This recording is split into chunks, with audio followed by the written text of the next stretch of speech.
And I remember it was the best and worst time of my life, but I made $100K in a month in my second year in real estate in July. Yeah. I serviced 12 families as a solo agent, right? Amazing. And I remember just thinking that moment of like, I was able to do that 6 figures in 1 month.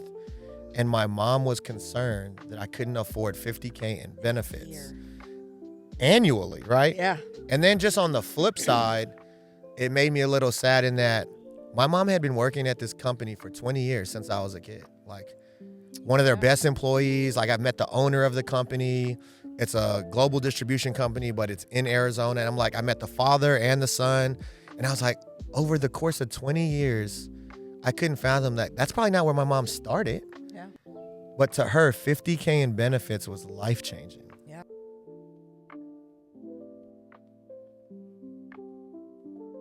Welcome to the Dispatch on Purpose. I'm Amy Dahl, your host, and I am so happy you could join us. We today are going to be focusing on all the tenets of this podcast, from wealth building to generosity to family success.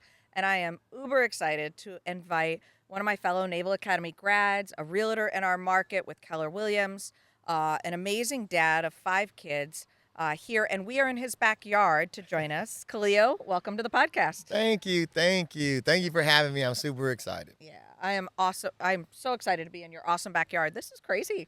Like, this is really neat. It is. It's, as we go on this journey, life by design and not by default.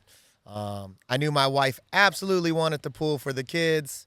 And my negotiation was, as long as I can put a basketball court back there, we're good. And so she actually fought me on it. She fought me hard on it in the beginning.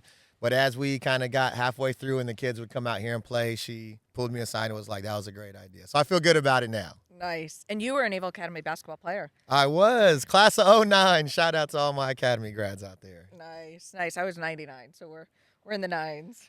Super close. Yeah. Super close. That's awesome.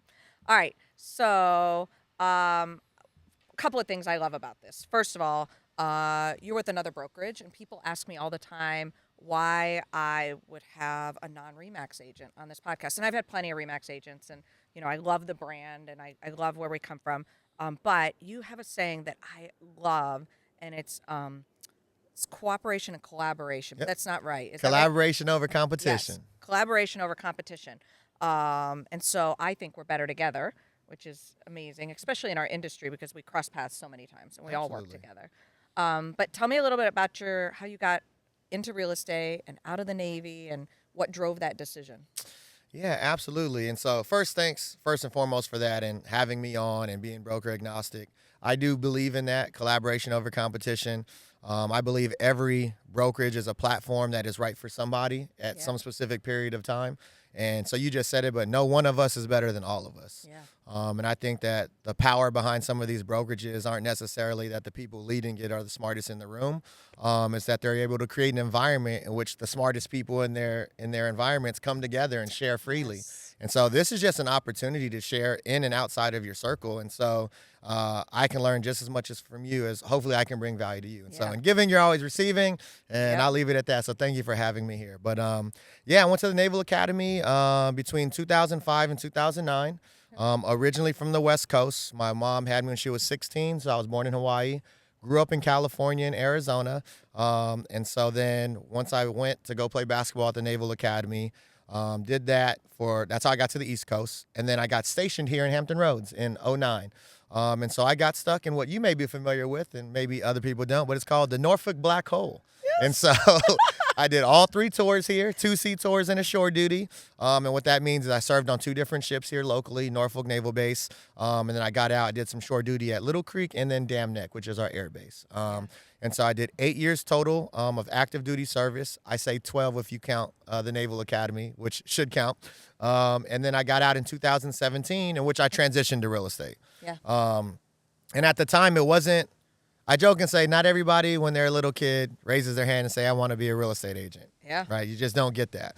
No. However, I was doing all the things. I was coaching at a local high school, Tallwood High School basketball for a couple years, volunteer coaching. I was coaching at a local gym, CrossFit gym called Dropbox CrossFit. Yep. And then I was doing personal training on an app called Coach Up, which Oh, is neat. Under Armour and Steph Curry is individual training for sports. And then I was partnering with MWR to do sports camps at all the bases. So I was just trying to figure out where I wanted to go. And I started by going to Regent University, using my GI Bill. And what I realized was I went to the Naval Academy and I had enough school. Like I didn't need to go back to school, right? yeah.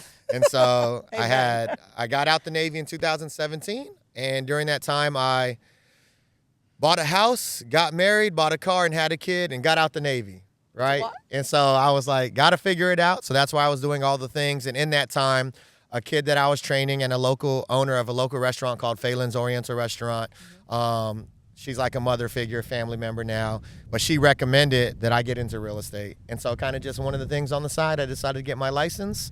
And I started at a local boutique brokerage called Fit Realty. For a year and a half, and then I've been with Keller Williams ever since. And so the journey in real estate has been pretty quick and amazing. It's changed my life completely. But I started as an agent, started a small team, partnered on a mega team is what they would call. We service about 200 families a year now, Cova Collective Realty here locally. I bought a brokerage, a Keller Williams brokerage. I sold the brokerage, a Keller Williams brokerage, and then started some things that we'll discuss today. That, didn't you? I did. I partnered kind of like a golden handoff, but we negotiated a transition of the brokerage to another owner who I believe it's in better hands and has the capacity to continue to grow it. My focus now will be mainly on my family, 5 kids under 7, my retail team, and then kind of growing some other ancillary businesses. But super excited about that transition. So I said a lot in a short amount of time, but that's what it's felt like. It's felt like I've been on a rocket ship, and I'm happy to be here.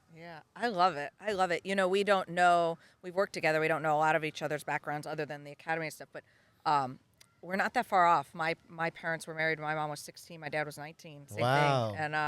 And my mom was 19 when she had me, and same thing. And I went to the academy probably for similar reasons you did. Like if I was going to college, I had to find a scholarship. It was either military, I looked at ROTC, or the academy, which I had never even heard of until my junior year. And same. I was like, ooh, my mom said, academics or sports, figure it out. Figure it out. And I remember when I was getting recruited by the Naval Academy, a lot of my friends were like, why are you joining the Navy? And I was like, I don't know. I think it's a school. I love it. I love it. Yeah, I looked at ROTC scholarships, and then I went and visited the academy. I was like, ooh, this is 4 years that I don't have to think about, and I can travel. I wanted to travel. I love that. Travel goals. So you have 5 kids. I do. 7 and under, which 7 makes and my under. 3 feel very easy, by the way. And so tell me about your family. Your wife, we talked a little bit as we sat down until Sony, my marketing director, shut us down. But your wife owned a nail salon. Yeah, so she's been in the beauty business or industry since she was young. She actually comes from a military background. Her dad was a 35-year Navy vet, enlisted to officer, retired as a 06 captain. She was born in Yokosuka, Japan. She's Filipino and white, but her parents separated in the early 2000-somethings, and so she kind of went off on her own early here locally. She was a Lansdowne grad, but got in the beauty industry, and so she had been a nail tech for a long time, transitioned to owning her own shop with a friend, and we met in 2012 while I was serving on my first deployment. And I think like in 3 weeks I told her I loved her, and in 3 months I asked her to move in, and 3 years later we were married. So she had me locked in from the early beginning. And so I say that a lot of my journey, I get to reap the accolades and the benefits of being in the front of it. But I can honestly say without a shadow of a doubt, like none of that would be possible without her. And so if I didn't have her support, her love, her confidence, her ability to turn our house into a home, and to be the most amazing mother she is, like I wouldn't have the opportunity to go create whatever I can for the family. And so she's been a pivotal partner in that, and I love her to death. And so, yeah, we met in 2012, married in 15. I transitioned out in 17, and along that path from 17 when we started in, we've had 5 kids. So boy, girl, girl, girl, and then most recently a boy, 7, 4, 3, 2, and 2 months, right? And so, and I don't know. Maybe I have PTSD or childhood trauma where my mom had me when she was 16. Maybe not completely on purpose, right? But I can say that like every child that my wife and I have had like has been on purpose. Like people are like, oh, it's crazy. I'm like, no, not for us. Like we wanted this, right? And so I'm just super proud of us being prepared to have this big family. Yeah, I think it's amazing. We started later. We were both department heads when we got married, but we're very similar. We met a couple weeks later, said I love you. 2 months later, where he popped the question because he wasn't leaving on deployment without putting a ring on it. He says 2 years later, because his deployment rolled over our wedding several times. We were at Dam Neck, and we had to push our wedding date back a couple times. Yeah. We got married, and now 3 kids. We did 3 kids in the span of our years at Dam Neck, which was crazy. And he was there for some of them, not there for others, Yep. but we managed. But I think you've really hit a pivotal point behind every good entrepreneur, because we come from civil backgrounds, we're leading similar lives. There has to be a support network. Like Absolutely. you cannot do it on your own, and there is no way. My husband, like your wife, is so critical behind the scenes. When he retired from the Navy, of keeping us afloat. Like he may not be the person in front of the camera, but I could not do what I do without somebody. And for us, like you, it's family's priority. Yeah. Picking the kids up. Absolutely. And so, like, the love and endearment in which you spoke about him, like, I just agree with wholeheartedly. And so when you said, he supported my path, like, Yeah. some people are like, oh, he's a man that stays at home. I don't view it that way. Like, I say, so my wife after our first, she went back to work. She's super independent. She wants to work. Like that, in her eye, the traditional sense of work is going out to a job, right? Yeah. And so I remember after 6 weeks, she went back to work at the nail salon. And I was like, I'm going to do real estate. I'm going to get my master's, and I'm going to watch my baby.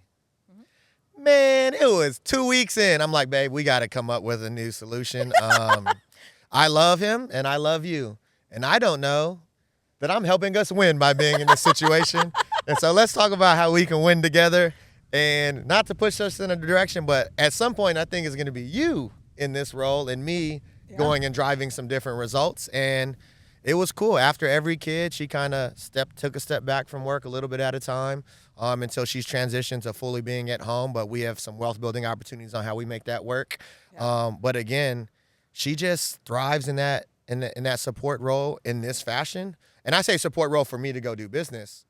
I, by all means, in the support role at home. So, like, whatever she wants, you tell me what you need, I got you. Yeah. Right? This is your domain, and I am falling in line, right? But, yeah, I agree with you that having a partner that supports the lifestyle can change everything about your business. And we reassessed, and we said, there was a time when I was pregnant with my first child. I'm like, am I going to do this? Am I going to work? The desire to stay home, and he was still active duty, was so strong. And then I said, we can make this work, and we did. And one's easier. Now we say that. Multiples, one seems like a dream.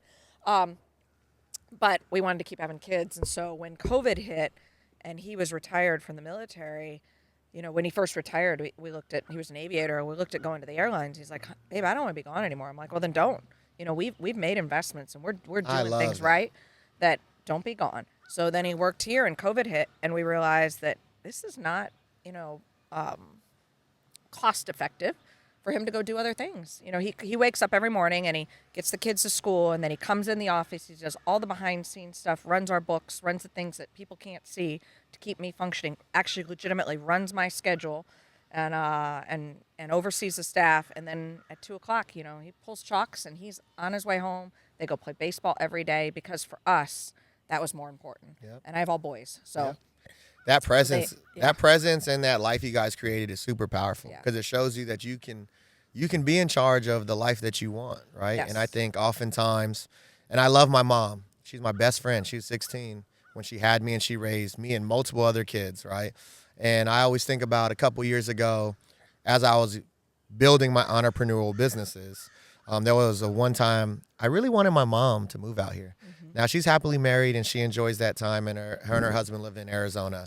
But I remember asking her, like, hey, Mom, what would it take to get you out here? Because my kids deserve to have you just as much as I did. That's how much I love you. And I remember she was like, I don't think you can afford me, son. It's all good. Like, I don't want to put that burden on you. And I was like, okay. And then, like, 3 months later, she sent me her resume. I'm like, Mom, why'd you send me your resume? She's like, well, I didn't want to turn you down because I believe we should at least have the convo. I don't think I'm leaving, but I just wanted to have the convo with you. I'm like, bet. I'm like, okay. So what are you looking for in an opportunity? And she was like, $50K in benefits. And I remember it was the best and worst time of my life, but I made $100K in a month in my second year in real estate in July. Yeah. I serviced 12 families as a solo agent, right? Amazing. And I remember just thinking that moment of like, I was able to do that 6 figures in 1 month.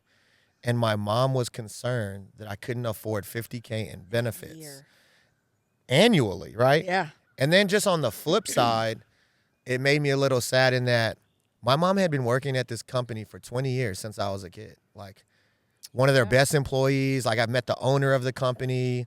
It's a global distribution company, but it's in Arizona. And I'm like, I met the father and the son. And I was like, over the course of 20 years, I couldn't fathom that. That's probably not where my mom started. Yeah. But to her, 50K in benefits was life-changing. Yeah. And I was just like, I knew at that moment it was on me to be the light or the guide or to discover the path. Not to change anybody in my family's lives, and hopefully I can, but like to at least show them that there's more out there than what we think there is. Yeah. And that there's an opportunity for us to be bigger and better than we ever could be or ever imagined we could be. And so that was one of the pivotal points with my mother, just trying to like, oh man, there's a bigger world out there. And I'm blessed and grateful that I've been able to create this. Yeah. Yeah. I can relate to that. My dad did that a little bit for me when he left the Navy.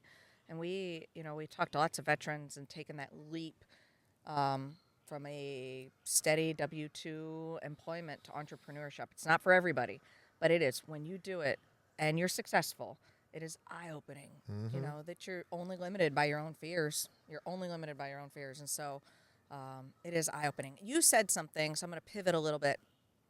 So I want to talk about, you bring your kids into the business. And one of our tenets on this podcast and one of the things I'm passionate about is teaching people how to train that next generation, how to teach them the things that we didn't learn, how to set them up. And I don't necessarily want to give them handouts necessarily, but I want to set them up and teach them that they don't necessarily have to be a W-2 employee one day and give them the resources to do that. But you bring your kids into your business like I do. So explain to me a little bit about how you've set yourself up. Yeah. So I think that there's probably 2 parts to that question. It's like, what am I doing to take advantage of the economic construct of entrepreneurialism to benefit the family? And then the second part of that question is, there's 2 parts. How are we taking care of our kids to teach them to protect and capitalize on, the family estate as we continue to grow it and have an opportunity to transition on. And so the first one is, as I built my businesses up, I began to look for more, and I always believe there are 3 key relationships you should have, like somebody you're inspired by that has the same value code but is steps ahead of you. Like they're already doing what you've done. Like everything we've done in the world, somebody's done it and probably done it better. Yeah, that coach or mentor. Yep, and so the coach or mentor. The second most important person is somebody who has the same desires or racing the same race as you. They're in the boat with you. Like when things get tough, they're going to help you row that boat in the same direction. You guys are trying to go accomplish some of the same things because you need that on the journey because it can be lonely sometimes. You need friends and family to kind of push you forward. And the last one is like somebody who you can lift up. Who's looking up to you, that you have a relationship that you want to show up for because you want to have an impact on their life. And so for this specific instance, I needed to find the person that I was inspired or motivated by and who was doing things at a much higher level. So I found a investment network, broker agnostic. It was specifically on ancillary businesses and wealth building. And in that journey of 3 trips a year, trying to learn, spending way more money on these classes than I ever thought I would ever spend, right? And yet now reaping the benefits of it tenfold. But in some of these classes, they talked about how to utilize your family or your kids in marketing aspects of your business, right? And the framework changed in that they're not teaching you to take advantage of anything or to go around the rules. They're taking you to benefit it, to benefit from the most. So don't tell me what can't be done. Tell me what needs to be true for this to be valid.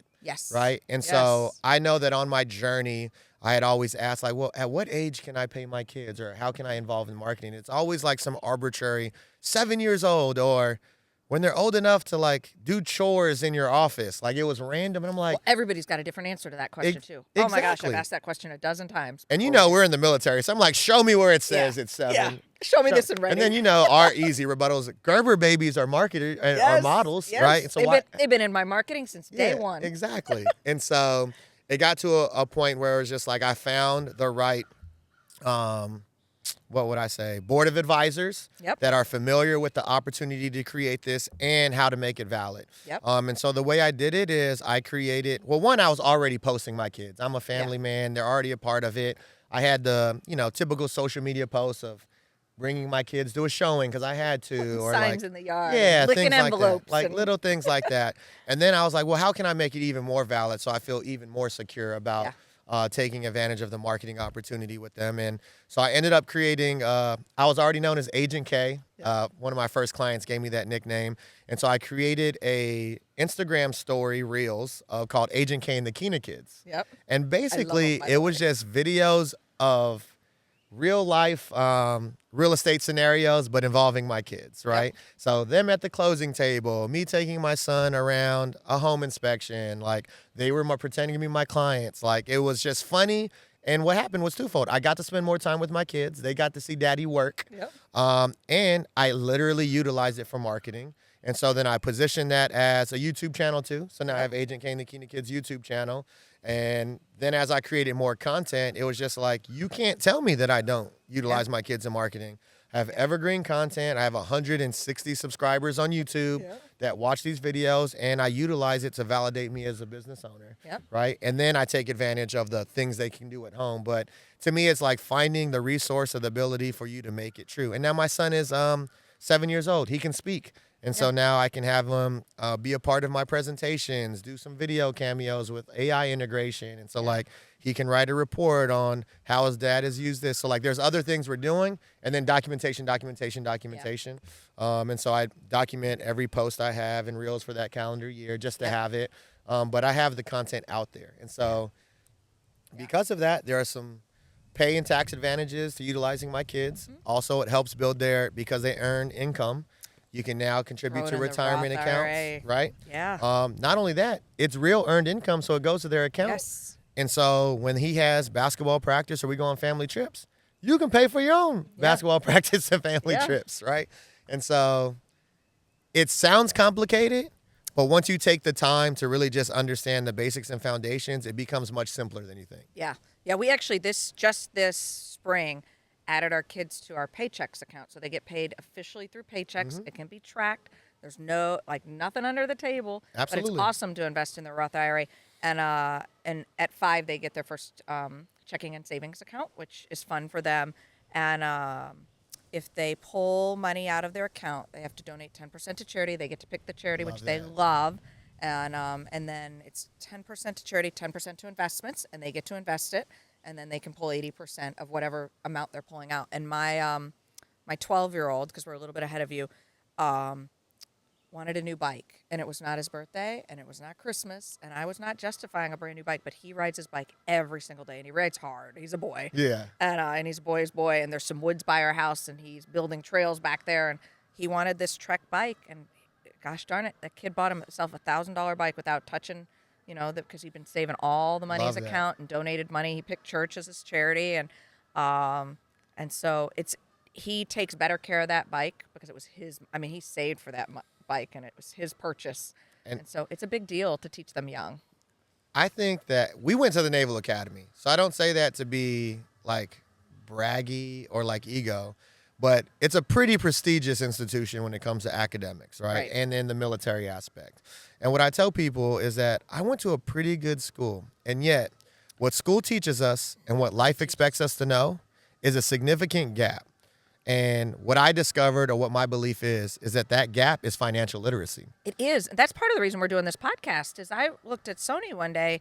He was my podcast director, and lots of people in my life had brought up the podcast for years, and I kind of poo-pooed it. But I thought, the paying your kids thing, you brought that up. I asked that question so many times of so many different people, from investment advisors to accountants. They all have different, like my whole circle. And now I have a circle that all collaborates and agrees and is on the same page. Praise the Lord. But it took me a while to get there. And I'm like, why isn't this easier, you guys? There are people before me that have done this for a long time. I'm not looking to do anything under the table. I want to know what the guidance is and why aren't we teaching this? I don't even think we don't teach kids how to write a check anymore because they're paying everything online. Nope. But that goes into not budgeting and not marketing and not contributing. And I think that it is on us to kind of figure out or ask the questions that most, people aren't asking, right? And so, like you said, I had a mentor that told me, like, it's not a bad thing. It's just that you're leveling up. And so there comes a point where it's not, don't tell me why I can't do it. Tell me what needs to be true for it to come to fruition. Yeah. And if they're not able to answer those questions, that's okay. That just means you might need to find somebody else who's willing to go the extra steps to figure it out with you. Yeah. And it's an ever ongoing journey. To say that I've had a new CPA almost every year, wouldn't be a lie. And so I've had to I'm find going through these woes people right now. that are trying to figure it out every single year. As you level up, you've got to have people that are ahead of you. Absolutely. Yeah. Absolutely. Yeah, and it's really nice when you find people that will bring ideas to the table for you versus you always feeding them the ideas and saying, okay, how do I make this happen? And that is hard in life. My mentor also said this, like, when I say mentor, the plethora of them that I talk to, there's tons of them, but he was like, nobody cares about your money more than you. And oftentimes we get confused on like the service we're paying for somebody to show up in a bigger and better way.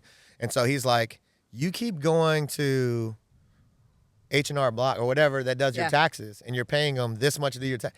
They're not paid to go find out what are the tax strategies you should use. They're paid to file your taxes. Yeah. And so why do you keep thinking or expecting them to come up with tax strategies and ideas?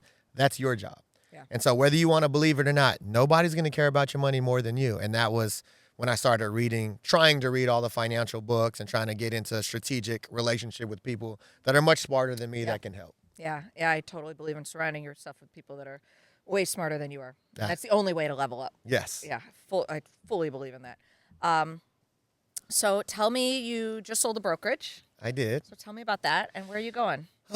So we transitioned the brokerage from one Keller Williams to the same. It's another Keller Williams I love brokerage. It. A golden handoff. Yep. And we're at this moment we're staying with Keller Williams. I think that what I found in my journey of entrepreneurship is that I believe that economically, the biggest bang for your buck is as an agent producer, solo producer, or small team, or running a team, right? It is. I do believe that the transition on how real estate is going, the brokerage model becomes much more challenging from just an economic standpoint. Oh, yeah. Now, I value the larger pool of agents, the community you can create, the synergy, like all of that. But when it comes down just to reading the economic model, it is less than a 1% margin on broker economics, at least in the one that I was in. And I studied a lot of them. You are not a broker owner because you want to make money at it. You're Correct. An agent, right? Financially. And you're a broker owner because you love to mentor agents. Exactly. And what I found was I can still mentor agents through my team without needing the entire brokerage. And so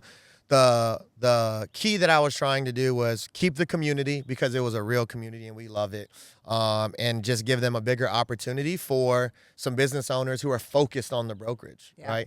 Because I don't think I was a bad leader or that I was a bad owner. I thought that I just gave them a better opportunity to be supported by people who do that 100% of the time. Yeah. Who aren't doing listings and sales and running a team. Exactly. And we talk about that, like, don't go to a for sale by owner. You should go to a full service listing or buyer's agent because X, Y, or Z. And I found myself looking myself in the mirror. I'm like, I really do believe this opportunity over here provides everybody the biggest chance for the best support and for the best experience. And so I still want to be a part of it, just in this capacity. The broker owner part of it wasn't a business model that I wanted to continue to be in. Yeah. Nice.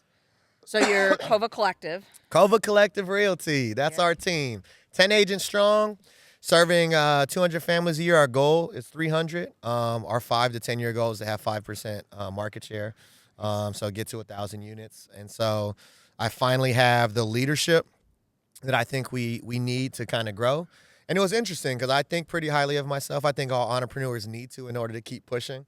But I also think that I believe now that I was the cap on why we couldn't get over 250, that my leadership lid in that position on the team was holding us back from breaking through, and I needed to bring in some more power behind me. And so we have two new leaders in our world that are a director of sales and director of ops, and one of them relocated from Florida, and she grew a team to 400 units out there. And so we're primed and positioned better than ever before with the leaders that I think we can do moving forward. Nice. That's exciting. That's really awesome. And you said you like ancillary businesses. Yes. So tell me about that. So along the way, we have partnered with a settlement company. We have launched our own mortgage and home insurance company. Yep. And then we have started in the investment and flipping and wholesaling. So 4 different ancillary businesses. And then personally, I have a couple of friends that wanted to get into the flipping business. Yeah. So I've been doing some private lending to those specific partners. Yep. And so really, I've been blessed and fortunate to create businesses that support my lifestyle and income for my family. And honestly, much more than we need. Yeah. But I'm not done. I want to continue to grow, but it's not all about me. What I want to do is create these other businesses to provide some of my key partners and players more opportunity to grow into it, to continue to create more. Yeah. Bringing those people up the ladder with you. Exactly, so that everybody can win. And I think I'm still on the journey of finding the balance between making sure my focus is my family, but also not putting a cap on what I want to go create, because I don't know what it is. Every year we're raising the ceiling. And I want to be able to push as far as I can go so that my family and my friends and my partners can all see, like, we can go as far as we want to go, right? And so I'm in that phase where family's super important, and I'm not willing to sacrifice that for anything. But I'm also not trying to take my foot off the gas either. Like, I want to continue to grow. And so we're in the middle of that part of life, and I can say that I'm honestly, like, I'm just really enjoying. I'm so lucky. I love it. Yeah, you have a beautiful family. And your youngest is how old? Because you just had him this year, right? Yes, my youngest was born in January, and my oldest is 7, turns 8 in August. And so there's a lot of love in our household. And kind of like life and business, like, I'm not sure how I continue to grow, but like even with our kids, people joke and ask me, do I have a favorite? And I was like, I don't. And the crazy part is, like, your heart doesn't have a capacity. It just continues to grow with every child we've had. And so I'm super excited to be a part of their journey in their life. Again, the childhood trauma, I didn't have a father figure. Well, I did have a father figure growing up.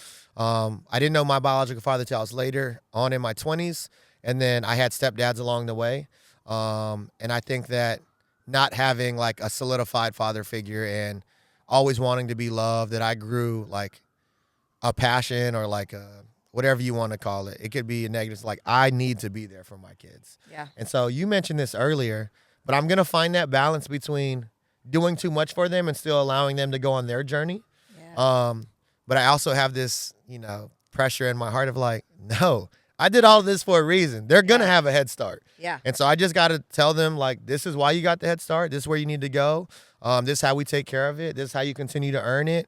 And so I'm trying to figure all of that out now. But I mean, we've all heard the estate or the legacy economically or financially usually dissipates within 2 generations. Yeah. And so it's not going to be what I can create, because we know that we can create it. Right. It's going to be, how do I empower my son to empower his sons and his And so I got a lot of education and teaching to do to them, for them as they get older, but we're just getting started. And so hopefully I can knock that out too. Yeah. And I still got a lot of learning too. We talk about this probably on a daily basis. Like, you want to do, as every parent, you want to give and give and give and do so much for your kids. And you're like, how much do I do and give, and yet still let them appreciate it and, live humbly enough that they see and appreciate what they have. But our inkling as parents is to give. Yes. Yeah. And we want, and they're going to, get that head start. The same thing. You always want your kids to have more than what you had, Absolutely. But it is that catch-22 conundrum that you're always trying to debate. I mean, look at this backyard. Now you play basketball. I see your videos all the time out here. You guys play basketball the way we're on the baseball field. But I actually showed my husband videos of this. I'm like, what would it take to get a baseball diamond in our backyard? And his eyes got big. He's like, we'd have to move. I'm like, okay, not quite there yet. But we got it. And my 12-year-old chimes in and he says, Mom, do you know the land is for sale across the street? It's under contract. But from SCAA, which is like the little league, area where we play. And it is acres and acres. It'll go to commercial. I actually think a commercial developer's bought it, and he's going to build neighborhoods there and stuff like that. But it got the kids dreaming. I showed them this, and they're like, you mean we could have baseball diamonds? You could. Now, you guys play out here all the time. We do. And so... And your oldest, 7, he's a basketball playing kid. My oldest is 7. He's pretty good. He's got a long way to go. But it was super unique. I played Division I basketball. Yeah. I'm in the Hall of Fame at the Naval Academy and in high school, and I won a gold medal playing in the military, overseas in the all-military games. And so, like, basketball was my first love, and it's what got me through life as I grew up, right? Yeah. And so I just knew how much I loved it and what it takes to really perform at a high level, because I was never the tallest, Yeah. the strongest, the fastest. Like, you got to really put in some work. But it's more fun when you're doing well. It is. And so when my son was 5, he got into it a little, and I refused to coach him. Yeah. And my wife was like, "Why aren't you coaching?" I'm like, "Because I've been to practice. I know how many hours I put in. I know when he tells me he wants to play, how dad is going to react as the basketball player coach, not just the dad." And so I'm nervous because if he tells me he wants it, I'm not going to let him not want it. Like, I'm going to push him until he can be as good as he can be. And so finally, we went through a couple YMCA leagues and volunteer parents coaching and kind of seeing how it went. And I had the bug in it. And my wife was like, I refused for him to have a Hall of Fame basketball dad and for his dad not to be participating in his coaching. She was like, that makes zero sense. She was like, you played. I love her. Go coach him. Yeah. And so since then, since about June of last year, I decided to coach his YMCA team, and then we put him in a rec team. I take him to a local gym called David Cochran Basketball Academy. We work out 2 to 3 times a week there, and then we work out every day. I call them dad workouts, and so I'll give him the option sometime. But, yeah, I do believe Kobe Bryant had mentioned most kids will – and I don't want to over push him. He loves it. That's why I think I love it even such a more. delicate balance. Is that he comes home and he asks when if we can get a workout in, get some shots up. But we work out every single day. Yeah. Workout, train, play. Like sometimes we'll just come out and shoot, but he's touching a basketball, getting some kind of work in every single day, and watching him just advance and develop is just one of those things that it just fulfills my heart. And like I didn't realize I can love something so much. And I remember joking like, man, I'm going to be a taxi cab for these kids as soon as sports comes, and like I'm going to be driving everywhere. There's no way I can do that. And I kid you not, I look forward to driving him to practice. Yeah. I look forward to sitting them and watching him work out. I look forward, like that has become protected time where like, no, that's a part of my life now. Mm-hmm. And I didn't realize how fulfilled I would get from it because we also get to spend time together, you know, something I love and now he's grown to love. And so, yeah, he's nice. You'll see it. He's got a long way to go, but he's pretty advanced for his age, and I'm excited to see where we can take it. That is awesome. That is awesome. I was not a baseball player at all, or softball. I was a swimmer. And my oldest started on baseball real young, and I was an athletic trainer at the Naval Academy for football. And while I love football, I've seen the injuries as an athletic trainer. I was like, oh, God, I will never tell my kids no, but let's introduce them to baseball. And we did, and my husband played Little League growing up. And they get paid in baseball. They do, but he, my husband was, Little League, and he ran track, and he went to the academy as well. But, he never played at an advanced level at college or anything like that. He was a cyclist and ran track. But we, my oldest liked baseball for a while. And then one day he said, I don't want to do baseball anymore. I want to swim. And so we signed him up, and he started doing year-round swimming, and he was really good at it. And he was tall, and we swam for one of our local teams called Tide here. It's a year-round team. Wow. And he did that for a couple of years. And then the middle son said, well, I want to play baseball, Dad. And he starts throwing the baseball in the backyard with my husband. And the oldest is like, whoa, you're getting dad time that I'm not getting? And so he picked baseball back up, and it was like second nature to him. And now it's been fun. Kids go through these stages where maybe they don't love it, and they're kids, and you don't want to push them, right? Because you want them to love the sport themselves. But we, in this last year, have transitioned to where they asked. Sometimes I got to pull them in for dinner because they're out in the backyard playing, and we've explored some new coaching options, without going down the road because we have 3 of travel teams yet. But how can we maximize their coaching and their learning? And the more they learn and the more skills they develop, the more excited they get. So we're noticing that it's like, it snowballs, and I'm dragging them in because they're out there outside practicing their skills. But like you, we run this gamut of how do I protect this time, and people are like, oh man, you're on the baseball field 5 out of 7 days a week with 3 kids. And I'm like, are you kidding? Like, I get to sit outside and watch my kids succeed at something. And I might have an earbud in, and I may take a phone call or 2 from one of my agents. But, they're out showing property for me while I get to watch my kids play.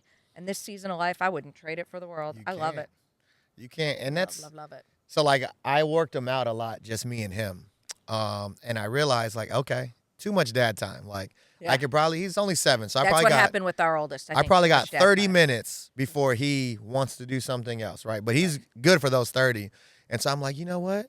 I'm just going to start inviting, because he has 3 sisters before his little brother. So he's also the oldest boy.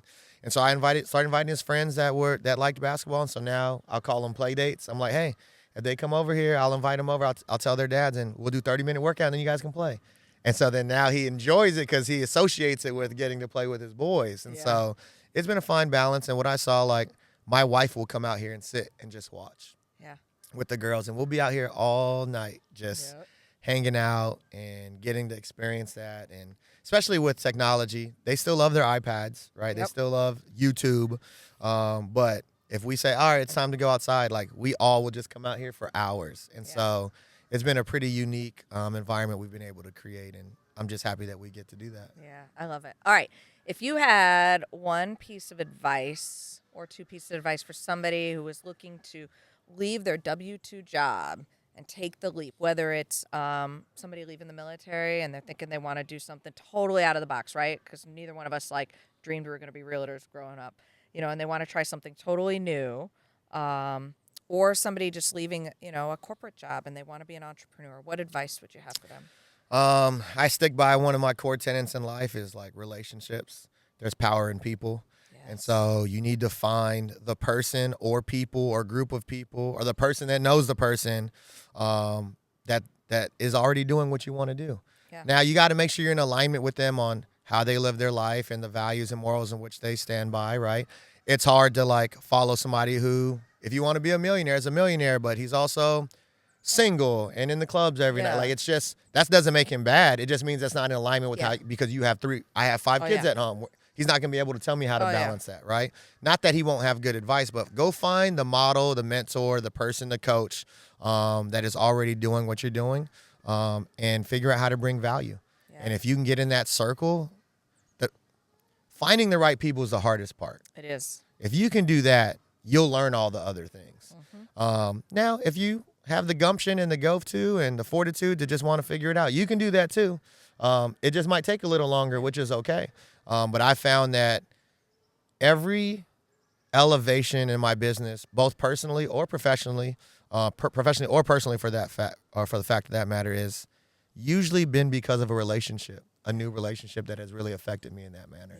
And so go find the person. And they've already made the mistakes. Already. They can tell you that path. I mean, you're going to trip a little bit, but you're not going to fall because they've already made those mistakes. And I tell people all the time, like, I'm a pretty big thinker and I can do all that. But if maybe it's the military, you give me a model or a system, I can make it better. Yeah. But if I don't have to recreate it, I can just make it more efficient or make it fit who I am. Great.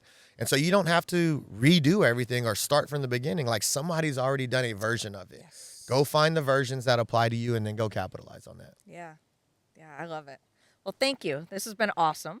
I really, really appreciate it. I wish you guys the best of luck. I can't wait to watch the videos. Now that I've been out here, it takes on like a whole new meaning.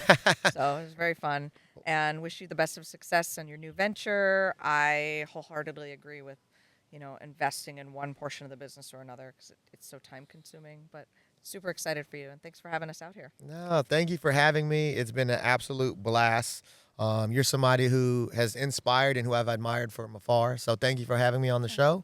And just know, like, I'll be rooting for you no matter what. And I can't wait to see what we create in the future. Thank you for having me. I love it. I love it. And thank you for joining us. Please join us for future episodes while we talk about children and family success and wealth building and generosity and living your life on purpose. Have a great day.